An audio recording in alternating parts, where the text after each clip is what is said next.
এটি একটি শিক্ষামূলক ভিডিও। দয়া করে কেউ বাজে কমেন্ট করবেন না। তো চলো বন্ধুরা, ভিডিওটি শুরু করা যাক। তোমাকে হারিয়ে ফেলার ভয়ে নিজের সমস্ত রাগ, অভিমান নিজে গিলে ফেলার মতো কঠিন যন্ত্রণাও আমি নিজের করে নেই।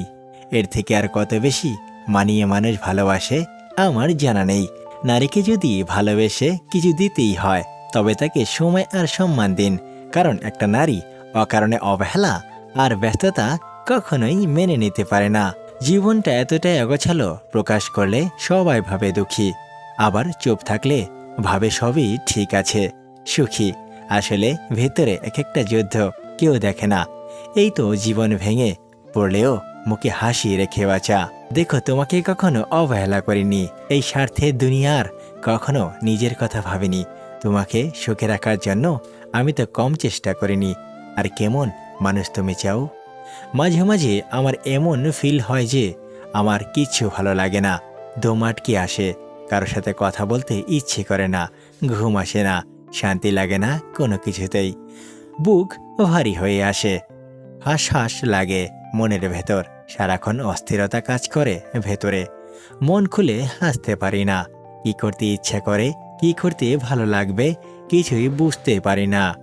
মন উজাড় করে কাউকে বলতে পারি না আমার ভীষণ মন খারাপ, বলতে পারি না আমার একটু শান্তি প্রয়োজন।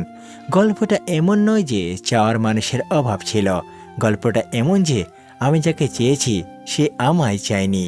যে চোখ দিয়ে তোমায় দেখে ভালোবেসেছিলাম, সে চোখ চিরস্থায়ীভাবে বন্ধ না হওয়া পর্যন্ত তোমার মায়া কাটবে না। তোমার কাছে এক আকাশ ভালোবাসা চেয়েছিলাম, আর তুমি আমার গোটা আকাশটাই হারিয়ে দিলে। একবার স্বপ্নে দেখব বলে সারা রাত চোখ দুটো পেতেছিলাম, আর তুমি আমার সারা রাতের ঘুমটাই ছিনে নিলে। মানুষের অনেক মানুষ হয়ে গেলে তখন কি আর একজনের অভাবে কিছু যায় আসে? আপনার কি মনে পড়ে একটা সময় ছিল আপনি একটা মানুষের জন্য রাতের খাবারটাও ঠিকমতো খাইতেন না, খালি তাড়াহুড়া করতেন তার সাথে একটু বেশি কথা বলার জন্য, অথচ আজকেও কাউকে চিনে নেই না। এরকম ভিডিও পেতে আমাদের পাশেই থাকুন। ধন্যবাদ সবাইকে। আবার দেখা হবে আমাদের পরবর্তী ভিডিওতে। সেই পর্যন্ত ভালো থাকবেন, সুস্থ থাকবেন। খোদা হাফেজ বন্ধুরা, টাটা, বাই বাই।